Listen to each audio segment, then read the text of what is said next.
What's up, everybody? Welcome to your latest episode of Nuclear Barbarians. It is I, Emmett, your nuclear barbarian, and I am here with a fellow barbarian, Phil Ord. What is up, my dude? How's it going? Doing great. Good to have you here. Yeah, people may know me as at Fission Phil on Twitter. And I Mhm. also run Americans for Nuclear Energy, which is another just online advocacy group that's not nearly as well known as Mothers for Nuclear or Generation Atomic or any of those, but we'll get there eventually. So Yeah, that's right. You will. So, everybody, if you want to check out Phil's stuff, I'll probably say this at the end of the episode as well. You can head down to the show notes where you will find the link to his Twitter and to Americans for Nuclear Energy and all of that stuff. And I think, do you still have a podcast? I do. Yeah, it's called Climate Fix Podcast, and it's Yeah. on Spotify and SoundCloud and Apple Podcasts, and it's produced by our organization, Americans for Nuclear Energy. So check it out for Awesome. sure. Awesome. And I know a guest I've had on here, GJ Leclerc, has also been over there. We love him. So we're building a nice little pro-nuclear community. And speaking of pro-nuclear, I wanted to know, I don't know anything about your background. Oh no, that's fine. Yeah. And so I wanted to ask you about it. Like, how did you, and because there's always a story, right? Like nobody like casually becomes a nuclear energy advocate. So what's up? How did you get here? So through college, I decided I wanted to be a PhD medical researcher Mhm. because I have a genetic illness called muscular dystrophy.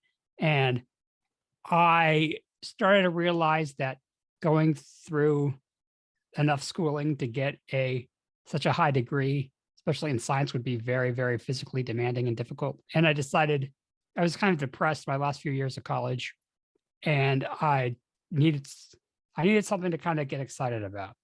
And Mm. that's when I saw the movie Pandora's Promise on Netflix, and it kind of awakened something in me. I mean, I've always Mm. been pro-nuclear. I thought nuclear stuff was cool. Back in middle school, I said I wanted to be a nuclear physicist. That's awesome. But math is not my strong suit necessarily. That's why I only have a degree in biology. But I decided to, oh yeah, I was never against nuclear. Mhm. And I thought it was actually kind of cool. And I always thought nuclear power was, you know, a decent technology. I used to watch The Simpsons, and I actually thought it was cool that Homer Simpson worked in a nuclear power plant. I thought that was kind of neat. And I always had this, I remember learning, like, even before college, like how you could potentially make fuel with nuclear power to Mm. decarbonize all your cars and stuff. And I was fascinated by that. So it was always in the back of my head. And then my freshman year of college, I actually did a paper in my intro to, like, it was like a climate change, not debate, but class Mhm. to talk about, whether it's real or not, and how we can do and what we can do and I did a paper on nuclear power, but at the end of the paper, I wrote, it needs to be considered, even though it may be extremely dangerous. Mm. And once I saw Pandora's Promise, I was just like, not only is it not dangerous, it is the Mhm. safest, and Yeah. it is if there was a solution tailor made to solve the climate crisis, it's nuclear power, bar Mm. none. I don't see any other. It just kind of, I realized I had been kind of misled, even as a pro nuclear guy, Mhm. in thinking that nuclear power is just like it's one step away from a nuclear disaster, Sure. Yeah. and I was like, so that's kind of where I came from. So then I started a Facebook group in 2014 called Americans for Nuclear Energy, and then decided to make it into kind of a brand. Originally, it Mm. was called Coloradans for Nuclear Energy because I'm from Colorado, but that's too small of a demographic. I needed a big net. So that's how I kind of came to nuclear advocacy. And I've been at this for a long time now. Yeah.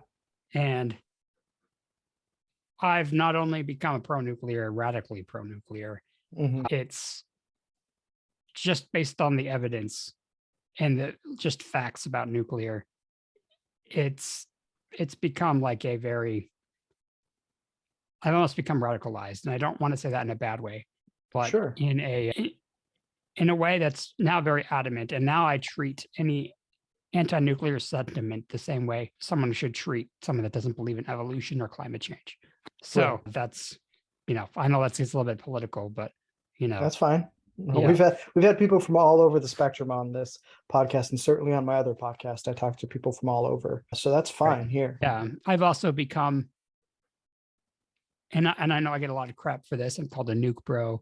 I'm smeared a lot, but I I basically believe wind and solar are a scam, and I'm not Mhm. necessarily against renewable energy, but it for it to be lifted up the way it has been, and the amount of problems it's starting to cause, Mhm. I can't be for it anymore. Like, Mhm. maybe a few places it makes sense, but this radical idea of we're going to get all of our energy from the weather needs to die. It just does. So Mhm. that's kind of where I'm at. So I mean, people, I do crap on wind and solar a lot, but it's because there's a lot wrong with them that can be Mhm. crapped upon. So, you Yeah. know, Yeah. It's warranted, you would say. yeah, yeah. And it's been the biggest detriment to getting to any semblance of a carbon free society, which will be very, very difficult. And I don't know, I just hear some stats like if we kept building the same way we did, before the NRC and before 3 Mile Island, Mhm. we would have been carbon free electricity by 2000 Mhm. easily. Mhm. So, Right. There's also the thing about Nixon's plan for American energy independence, which was to build something like 1,000 reactors by the time we got to like 1990 or something like that. That would have just totally leveled off emissions in the electricity sphere. So there's a lot of right. stuff from that era that could it have been implemented, because there were problems with the utility regime at the time and the hot water it had found itself in during the energy crisis. We'd be living in a much different world. Now, let me ask you this. You've been in this space longer than I have by years. So how have you seen it change from when you're launching your first Facebook pages till now, when we're in the middle of a very frightening energy crisis? What I've noticed is the energy walks have hardly changed it, but the hordes of internet people have dramatically increased. Like I've just seen, like if you just go on Reddit memes, like Mhm. it's like every week there's some sort of nuclear meme, and it Yeah. gets lots of views. And I know memes aren't necessarily reality in it, and it's a certain aspect of the internet population that isn't Mhm. representative of all of society. But I do think it's starting to become like if you say something anti-nuclear on the internet somewhere, people will come and they will correct you. And Yeah. I think that that's become, more of the rule instead of the exception. And I think we saw this also with genetically modified organisms. I remember when I was in college, I was, you know, I thought genetic engineering was cool because I Sure. Yeah. studied You were a genetics. biologist. Yeah. Yeah. But I was like in like the sustainability committee, and they were like against it. Against GMOs, like, oh, it's an untested product, yada yada. But it was like, when was it? It was like 2015 or 2016. Neil deGrasse Tyson just basically said, "Hey guys, chill out. Mhm. Like GMOs are based, like Yeah. not based, but they're not a big deal. Everything Sure. you see in a supermarket is years and years of genetic modification." Yeah. And Even organic stuff. right, right, and then progressives kind of got the message, and I Mhm. think it is inappropriate to be anti-GMO now, and I've seen that aspect. I've seen that happening a lot of, like I remember Bernie Sanders, who's very Mhm. popular, was saying some stuff about GMO labeling, and he just gets wrecked in the comments by his own people, which is Yeah. great. So I'm Sure. starting to see that happen with nuclear. And what we need is we need some sort of politician or firebrand to just really dial it in. Like, Sure. I'm still waiting for someone like AOC, and I'm not a fan of AOC. I don't know. I don't really like her brand of politics, and I don't Mhm. like some of her ideas. But I bet I could convince her with a group of my millennial, you know, nuke bros and nuke gals. Mhm. She'd be convinced, and she'd be like, "Yeah, we should definitely do nuclear." You know, Mhm. but it's like it's frustrating in that we just don't have like a someone that's really popular, like being a nuke bro. Like, you know what I'm saying? Like Mhm. Elon Musk is flirting, but Mhm. he also has vested interest in Yeah. trying to make solar work, which Mhm. good luck. Like Yeah, good good luck luck with doing that. that. Doing good luck with that on Mars. Sorry. Like Yeah. that's just not it's not possible. So Yeah. Yeah, no, I mean, it's interesting that you say that, about the transition in GMOs.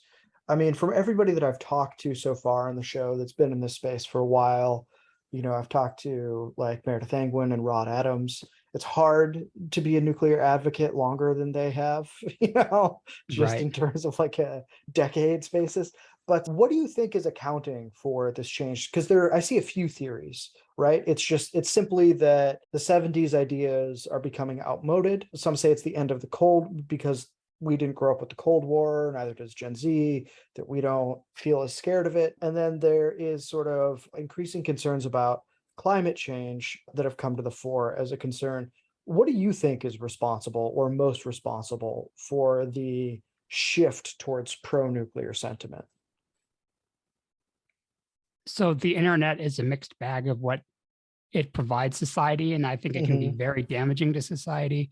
And I Hmm. think an example of it being damaging is the way social media bubbles have caused radicalization everywhere in this country. I don't Hmm. recognize this country as I would have recognized it in 2010. So I think the internet definitely has some issues, but it also allows people to seek out the truth, Mm. you know. Test ideas. Yeah, well, like that. And I mean, there's a lot of misinformation out there, but if you can sort through the misinformation, the internet is a very valuable tool. And I think a lot of people are just like, yeah, we've been lied to. Like Mm. the anti-nuclear movement was one of the most successful like anti-science movements in history, I think. Yeah, And absolutely. I agree. yeah, and people are now just like listening to some of their arguments and their insanity. They're just like, this reminds me of climate change denialism. And Hmm. I've seen people talk about that. They're just like, yeah, this, like my friend Ben Hurd, from Australia. Hmm. He Hmm. was like saying like, yeah, I started doing some more research on, what nuclear power actually is, and the anti arguments just smelled of denialism. So Yeah. I think that's a big thing. And then I also think climate change, and I think a lot of younger people are just like, this shit's real. How do we Hmm. fucking fix it? Instead of try to just talk about dismantling the system or whatever the hell you want to say. Sure. Yeah. Sure. I mean, I think I saw a clip of Ralph Nader the other day at the No Nukes rally, I think, where he says, we're going to stop these nuclear plants from being built. And then he makes this weird pivot in the next sentence where he talks about how like Exxon is afraid of solar because Exxon doesn't own the sun. And I mean, aside from the like naivete about how things are made, et cetera, like the fact that you could get away with that elision, like what has Exxon ever had to do with the siting or construction or the running of nuclear power ever in America, you know? Right. Right. Like ExxonMobil doesn't own the uranium either, Right. Yeah, exactly. So and uranium is and people need to realize this. Like, I mean, it's a tired argument, of course, and Mhm. you know this, that there's not enough uranium. Uranium is so abundant, it's intrinsically worthless. Yeah. And like, oh, you've seen this. Sorry, this is a little bit of a tangent, but you saw people like talking about how we're dependent on Russia for uranium or whatever, which is kind of true, but they don't understand that there's so much uranium everywhere that we could easily It doesn't have to be true. Doesn't have to be true at all. Yeah. And even buying uranium right now, you can stockpile that, last yourself decades to ride Mhm. out any major energy crisis. But yeah, I think people are slowly waking up to the lies, and now I think like the amount of attributes nuclear has that's so positive Mhm. cannot be ignored any longer. It just can't. Like Yeah. the only thing that they have on us is some cost overruns, and And utilities being shitty, like, frankly, yeah, right? Like, yeah, which happens with all sorts of Vogel. stuff. Yep, yeah, like Vogel's an embarrassment, but of course Lazard and those assholes are like, oh, that's the cost of nuclear now. We just have to accept it, and like, no, shut up. It's not like Yeah. like talk to China, like Yeah. and I hate that only an authoritarian regime is competent at building out huge amounts of nuclear. Like, whatever happened to Western superiority? I don't know.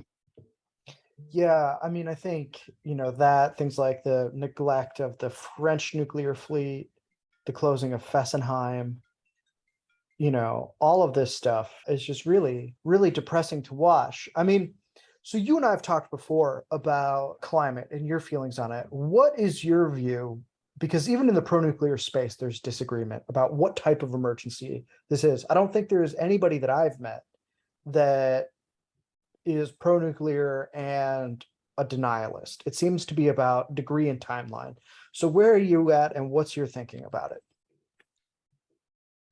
Oh, that's such a hard one because, to be fair, a lot of predictions have not been as extreme as some scientists have said, Mhm. but the trend is in that direction. And so, what bothers me though is it can't just keep getting hotter and hotter every year.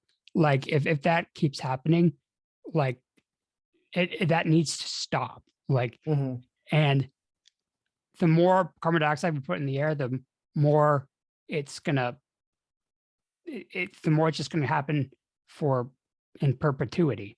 So that scares me a lot. And Mhm. so I'm a climate alarmist. Mhm. I'm not saying we're all gonna die tomorrow, Right, right. but I'm also a capitalist Mhm. with regulations. And I don't want to see what will happen if supply chains get just completely wrecked. Like, I want to solve Mm. climate change to allow capitalism to keep going and do what it does. And it's a fragile ecosystem to give us the Mhm. abundance that we have. So I just don't want to mess that up any longer. So yeah, I'm under the impression of build as many nuclear power plants right now as fast as possible. Like, Mm. this is like, Mhm. there's this book I read called Seven Eves. Mhm. It's about some cataclysm happens to the moon, and little Mhm. pieces start hitting each other, and then it starts like producing little chunks, and it's all going to rain down on Earth in like 16 months. Mm. So they have to launch as much shit into space as they can to try to save humanity. Mhm. And read the book, and they barely get it done. So and it's like it's go time now. We need to build now. Like, we need to get started. We need, I'm even under the idea of a wartime mobilization. Mhm. Hell yeah. Mhm. Hell yeah. Let's do that. But we gotta do it the right way. Like and like it could be done with nukes. It can't be Mhm. done with wind and solar. Like, nuclear allows that wartime effort to be done because it's a specific thing. We know how to do it. We just need to stick to it. And it's a sure thing. Like, Mhm. to get rid of carbon emissions in the grid. And that's just the start. Then what there's something that needs to work, in my Mhm. opinion, is creating synthetic fuels. Like, got Mm. to find a Mhm. way to pull the carbon out of the water or the air to recycle it back into fuels again, Mm. because we are not going to have electric big rigs for a while. They're Mhm. working on it, but like that level. Oh, and air travel. Air travel is not Sure. going to be battery powered anytime soon, Oh. if ever, because it's the combustion in the air just propels it so well. So, but the first thing we could do is electricity. Like, we can. Yeah. I like to call it. I like to say. I mean, someone's already said this before, but I like the word nuclearize, just Hmm. nuclearize all electricity. Hmm. That's an easy thing to do. And when people say, oh, we need a mix or whatever, that's bullshit. I believe that. Like, Hmm. I just think nuclear is intrinsically a magic electricity box Hmm. that produces clean energy forever in perpetuity whenever you want it. And you can design a system to where you can load follow with it easily. Right. It's not rocket science. So I don't know Yeah. where I'm going with that, No, no, but no. I think. I'm a climate alarmist, and I think we need to work on it now. Mhm. And I think, but right now, I think the climate activists are completely deluded. Right. So are they deluded about energy specifically because they're so pro Energy, wind and solar? Yeah. So energy. your issue with them isn't like some of the broader claims about the urgency. It's about Yeah, the solutions they put forward to handle that urgency. right. Or the kind of wokey crap about like there is no justice without economic justice or whatever. I'm just like, I don't care what economic system we're in. I could give a shit. Like I really Mhm. could. We need to build the nuclear, no matter how you do it. Do it authoritarianism like China, that works in their system. How would Mhm. it work here? Deregulate and getting rid of the subsidies for the useless forms of power. Sure. Stuff like that. But this idea that we're going to change the system. Change it to what? Like, what are you talking about? Like, are we? Can you magically run an economy that doesn't produce carbon emissions? No, you can't. You have to. We can't just restructure everything and somehow the emissions will go away. We need to replace the emissions with the brute force of science. So, Sure. yeah, I think that's a good point. I mean, so let me ask you this. On our side of things, the pro-nuclear side, there are those who think that they can broker a deal with the renewables people, and those who are skeptical of that, and those who are hostile to that. I think you and I are mostly in that third category. I think the first time I became aware of you was your tweet of "I will not kiss the ring of renewables," or something yeah. like that. Dr. Chris Kiefer copied that from me, so I felt kind of proud. He gave me Yeah, credit, but yeah, yeah, which I thought was great. So why don't you walk me through how because I know how I think about it, and I sit around with my own thoughts all day. I want to know why you think that that deal can't be brokered. Which isn't to say that we can't yeah, convince people or whatever. That's not what I mean. But I think you know what I mean about the why can't we all just get along type of thing. right. I mean, I don't. It's just the more I've learned, the more I realize that wind and solar are a nuisance. They just are, Hmm. because they just aren't they are not on demand when you need it. And you know, they always say, and you hear the wonks talk about this, including people like Jesse Jenkins, who's supposed to be one of the foremost experts on Hmm. energy. He's just like, you know, he gets upset when people are just like, oh yeah, of course, yeah, I know solar doesn't work when the sun goes down. Tell me something I don't know, but they don't have an answer to it. They're just like, there are all, storage options that don't exist. They don't exist. So it's like, it's wind and solar, I think, were based upon an anti-energy lie to begin Hmm. with, because they were all nuclear in the 60s, right? Uh, Hmm. but then they started saying, oh, we don't need nuclear and we can start replacing things with wind and solar. So it was used as a way to say, no, we don't need nuclear. We can just do it this way. Like it was a Hmm. way to, I believe it was a way to kind of push towards the anti-nuclear argument, be like, we just don't need it, you guys. So yeah, and I just think it's based on bad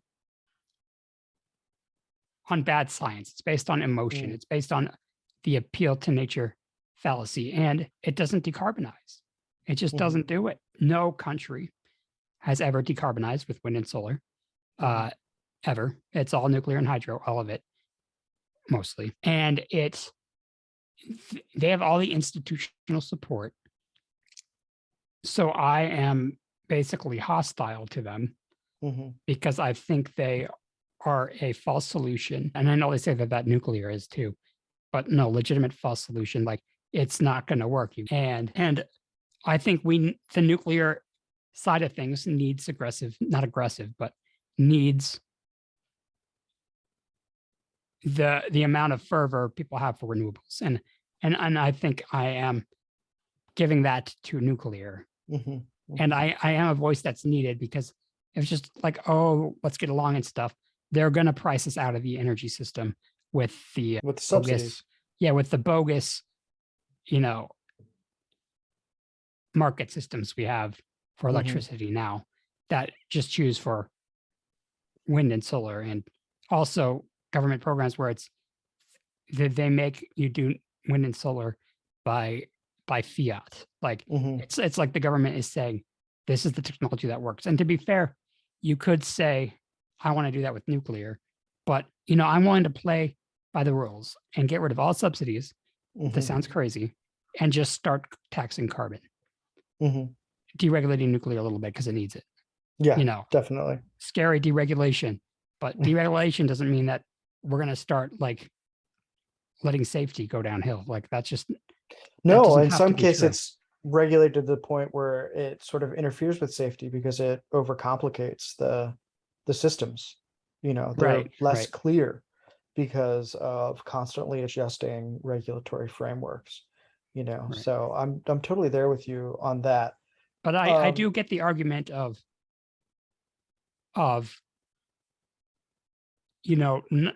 why not work with them mm, to get more of those people on my side? Like kind of like, once they may not be pro nuclear yet, but once they do, they will start seeing that it's the answer.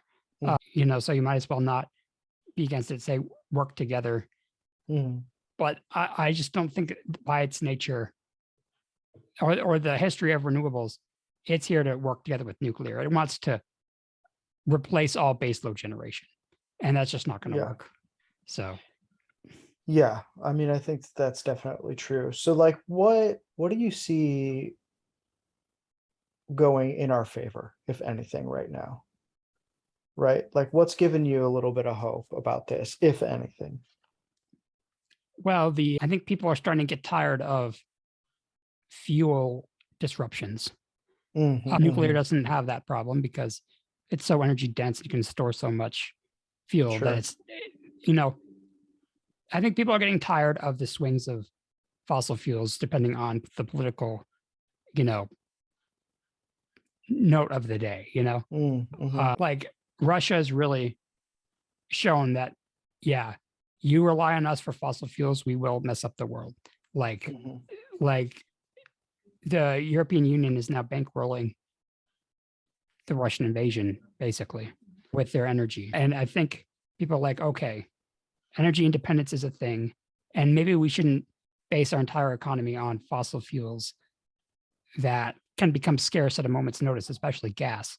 Uh, Hmm. so I think that's pushing people to be pro nuclear, because I think people are waking up to the fact that nuclear is reliable and its fuel is so dense that scarcity is not a problem. Mm-hmm. So, like, again, it's one of the only energy sources where, sure, it relies on a fuel, but that fuel is infinite and worthless. Hmm. Not Yeah. not worthless, but it's it's a very small part of running a nuclear power plant, which is amazing. It's amazing that Yeah. it's such a small amount of the Right. cost. So, Yeah, that is amazing. I mean, we're seeing that right now in Japan, right? Like they're restarting, I think 9 of the reactors by this winter, with a full like 20 something coming online, coming back online next year. And I think they've even committed themselves, or at least provisionally doing research on what it would mean for them to build out a few more, yeah, you well, know. Japan had the foresight. I mean, they freaked out. I can understand government freak out, but Hmm. it was a bad policy decision to shut down those plants Hmm. after Fukushima. No, why would you just shut them all down? Yeah, do some extra, like in places where a tsunami could happen again, make sure it won't happen again, but Yeah, keep build the them running. seawalls higher. Yeah, yeah, keep them running until you can fix that. But they had the foresight to not destroy, because they didn't have I don't think that they have a huge anti-nuclear culture like this same way the Germans do. You know, like there are some anti-nuclear sentiment. There was, I think, the former prime minister was kind of not too happy on nukes. Mm. No, sorry, that's South Korea. Yeah, that's South Korea. I think she was pretty down. Right, But I right. mean, Yeah, but they kept them going, and they don't have like an ideological like crusade against them necessarily, uh, mhm, as far as I mhm. can tell. Yeah. And they kept them able to run so they could turn them back on again, which is good because now they have to. They have to. Yeah. They have to keep They them. have to. They don't. I mean, they don't have their resource poor island. Yeah. You know, they don't have a lot of other options, So especially with imports getting so high. I mean, I think what's really frightening right now is the German situation, only because, or I shouldn't say only, but to me, primarily because they are the economic powerhouse of Europe, and they have so thoroughly screwed themselves and the rest of Europe over. It is, you know, every once in a while something happens where you're like, wow, I'm living through something that will be in a history book. And the Energiewende will redound through history as a consummate policy failure on like every level. yeah, like you see the, what is it, year ahead electricity prices, Yeah, frightening. and Frightening. you're like, they're gonna have to shut down fertilizer plants, and that's another reason why I don't think we should be using gas for energy, because you need to use gas to make fertilizer, at least right now. Eventually, we could probably do a different process that doesn't use natural gas to make the nitrogen fertilizer, but fertilizer you do not mess with. No. That's the, you know, like people say, oh, we can do different farming techniques. Immediately write those people off because they're going to get us all killed. Yeah. Because fertilizer is needed for the way we do agriculture today. Agriculture is industrial. Sorry, you're just going to have to deal with it. You know. Yep. Yeah, And food shortages are really, really frightening. I mean, I was just writing today for the newsletter this morning, I think, that'll come out tomorrow. One of the Norwegian, I think the second biggest fertilizer producer in the world, the Yara plant in Norway, is slashing its production to something like 35% for ammonia. And they're not the only ones. You know, there've been some other in other parts of Europe and in the UK, people have just been totally shutting down their plants, you know, or curbing their ammonia output. I mean, this is sort of, I don't even think we're really in the energy crisis. I think the energy crisis comes next year when the food crisis is abundantly clear. Yeah, part of me kind of, hopefully America is more insulated from that than Europe, because we do have a lot of food grown here, and we do have energy policies that aren't completely fucked like to other countries. So, but yeah, it's serious stuff. High electricity prices like this are, I mean, they can grind your economy to a halt. They think COVID's bad. Try expensive electricity. Like it's just, and people are wondering like why prices for things are so high. Well, it's because energy prices are so high, because everything else runs on energy. Like that is the fuel of all other parts of the economy. I mean, everyone, I mean, the people we talk to know all this, but and like, you know, and the thing about electricity scarcity is it affects the most vulnerable. And I don't want to be the guy that's like using my issues as a sounding board for why we should go nuclear, but I have muscular dystrophy. I have breathing machines. I'm going to need eventually permanent breathing machines in the future, depending on how bad my illness gets. And electricity is going to keep me alive. And if I don't have it, and I don't have the breathing machines I need, I can easily get an infection or suffocate. So it's not something we can really afford to mess around with. And I also get pissed off that people are just like, oh, we need microgrids are going to be a thing and they're going to be more reliable. I'm like, no, a microgrid means your shit turns off all the time. That's what a microgrid means. And it's like, it's fundamentally incompatible with the life of the most vulnerable people. So, you know, and it's, And that's what a lot of the climate activists don't get, because they also say, oh, let's just turn off all fossil fuel right now. If you do that, 500 million people, I mean, billions of people will die in like a matter of months. Yeah, I mean, So, it's I think one of the things that is hard to, I'm glad you brought up fertilizer and that you were like, we're just going to have to use fossil fuels for that for the foreseeable future. It's not going to say we're not going to have other things we can do, later on, right? But I think people just don't understand how deeply fossil dependent our economy is, and what it means to make fossil fuels incredibly expensive, right? Like this is sort of the paradox that we have to walk through, which is right, how do we do right by the planet, right by ourselves, and walk through this realistically, right. because the immediate effects of totally cutting off fossil fuels is Yeah, like more yeah, nightmarish than anything in the extreme IPCC yeah, cases, right, right. Well, and that's the same reason why, I don't know, like what we need is a leader that has the balls to say, hey guys, getting rid of fossil fuels overnight would be a disaster. Mm, Unfortunately, we have to use it until we find the alternatives. And it mhm, has to be, the alternatives have to be affordable. That's the only way, which is why I promote a carbon fee at extraction and then a dividend. I think that's the most equal way mhm, to to send a market signal to get off fossil fuels as fast as fast and as cheaply as possible. mm, But it will make electricity costs go up.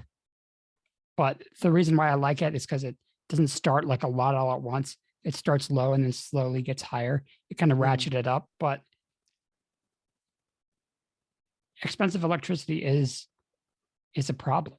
I mean, mhm. it is a problem, and you have to do it at just the right rate. Otherwise, you could, you know, really hurt your economy to where it can't recover.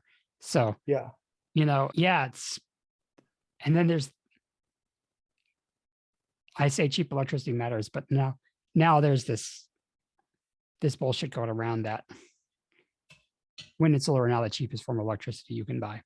And I don't know how we freaking beat that lie, because, Oh, I have a way. I've thought about it. well, like, because I mean, it's just so ingrained with people, and Yeah. they just use LCOE in a way that's irresponsible.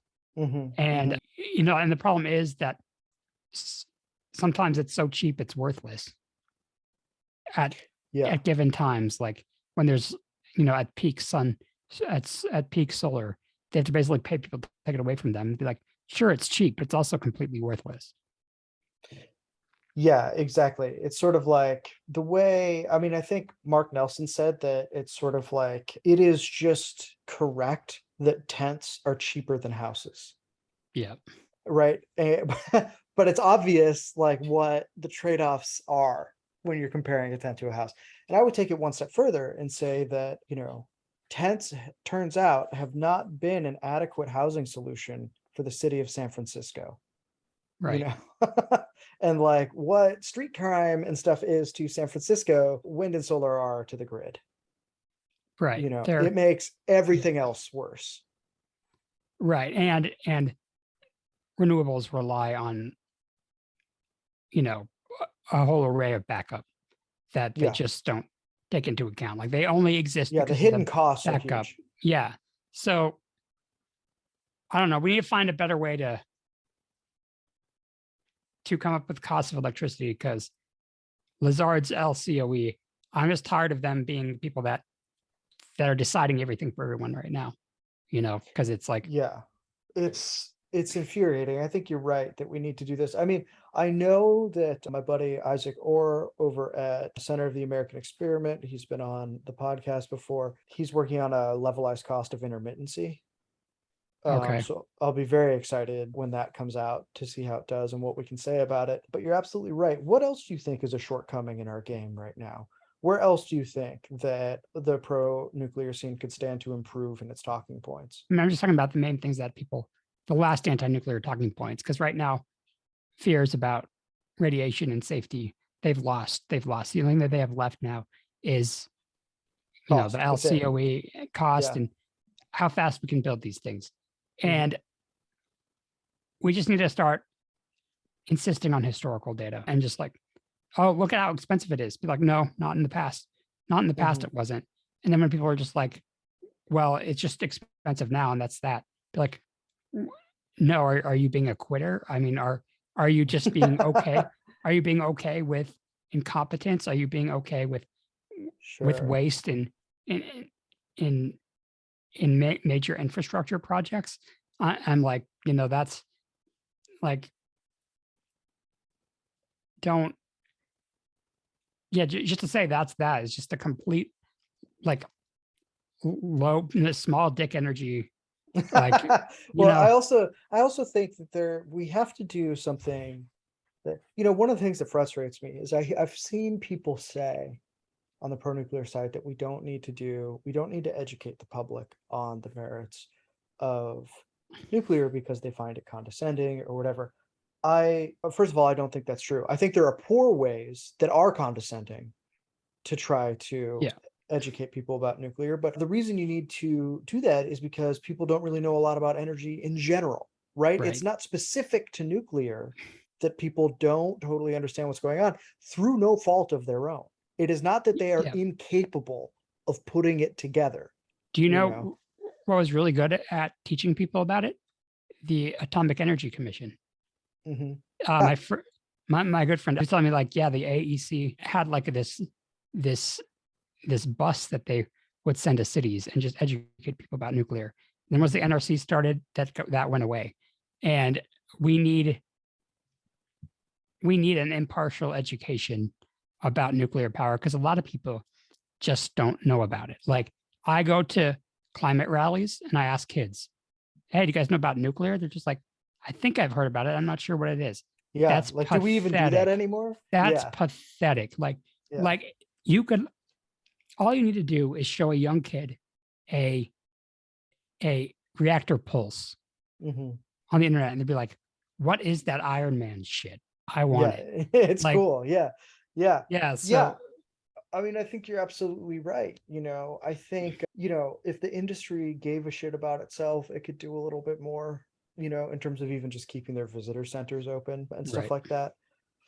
But it would be great to see. I mean, this is why people like Isabel are exciting because they talk to so many people that would otherwise be out of reach by any of us, mhm, not just because of how big her platform is, but because of the extraordinary amount of young women that she speaks to.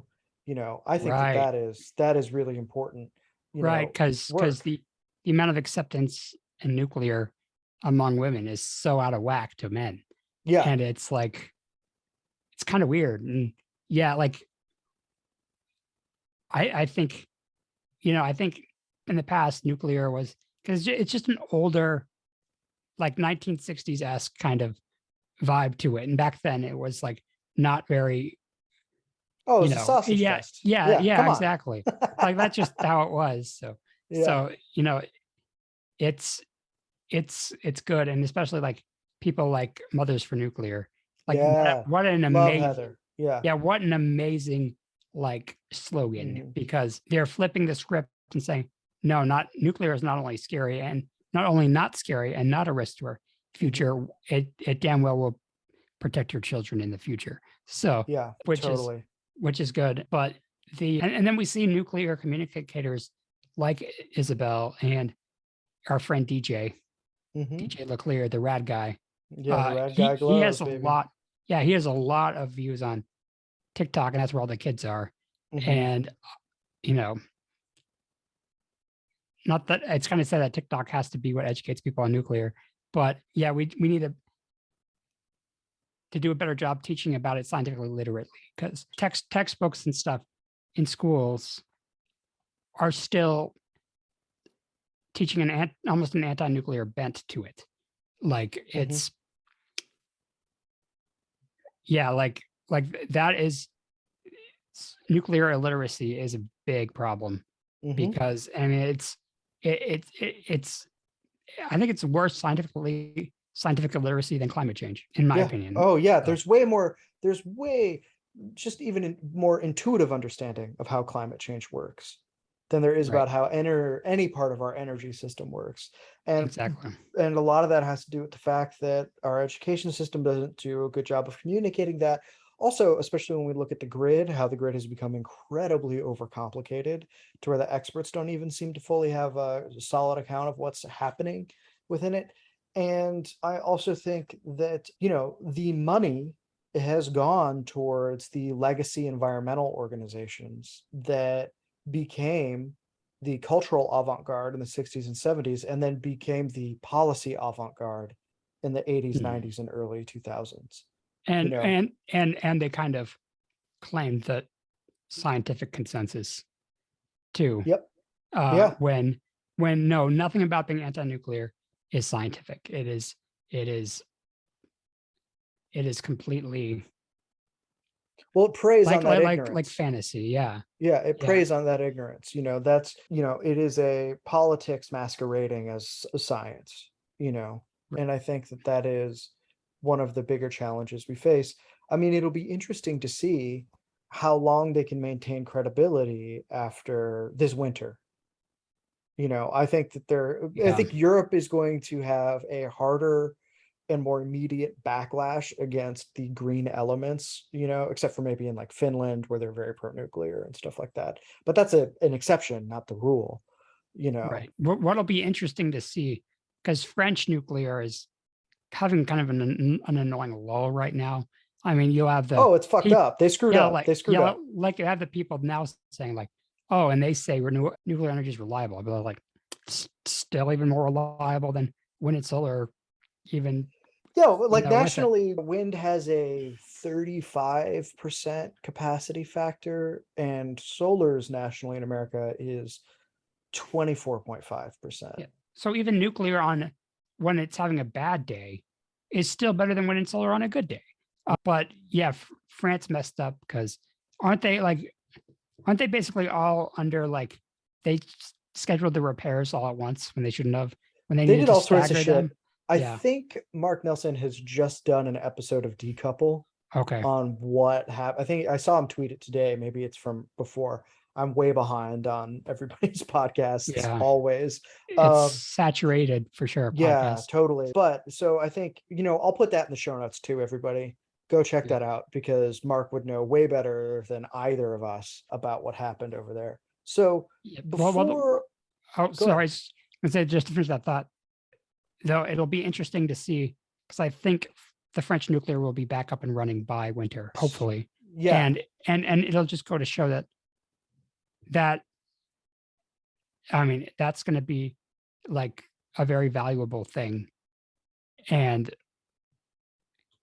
you know what I'm trying to say, like it'll be a very yeah, it'll be valuable thing clear to where the see. value is. Yes, It'll be yes, clear where the value is, yeah, especially whatever happens in Germany, mhm. like whether Germany keeps its plants alive or not, the point will be made. Yeah. Well, I mean they've already done so much damage by axing so many of their nuclear power plants. Like the last three is going to help a little, but not as much as if they just didn't shut them down after Fukushima. Yeah, no, absolutely. So before I let you go, because we're coming up on an hour here, what have you been reading? Recently, I reread Power to Save the World. I was going to read. I started to read Raleigh Partinen's book. Forget the new one, but it was like very complicated economics, even though it was still basic. That I didn't. Yeah. I was kind of like, at some point, I kept reading. And I was just like rereading. I'm just like, I'm not gleaning any more information. This is too complex for me. But that one was good. I think it's called. Uh, what was it called? I can't remember. It came out Anyway, fairly recently, right? yeah, yeah. What else have I been reading?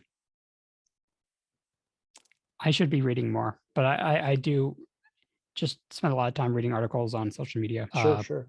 So, but listening to podcasts and stuff, and just following communicators on social media. And I know that's kind of a lazy way to do things, but that's a lot where I get a lot of my information. But oh, and I have a book on my just on my like on my audio books called I think it's called Grand Transitions. Mm-hmm. It's by Vaclav Smil. So I'm going to read Oh that. yeah. So, T- because Tight. he's very good at like giving like sound truths on energy Hmm. issues. So, Hmm. uh, Yeah, he's so very yeah, dispassionate. It's just like this is the deal, take it or leave it. right. Which I So, which I respect. So that's awesome. I hadn't heard of that one. I mean, he's written so many books, so I'll have to add that. So Phil, thanks so much for joining me. This was a blast, man. I hope we get to do it again. yep, for sure. All right. To all of you out there, stay sharp, stay strong, stay barbaric. We will see you next time.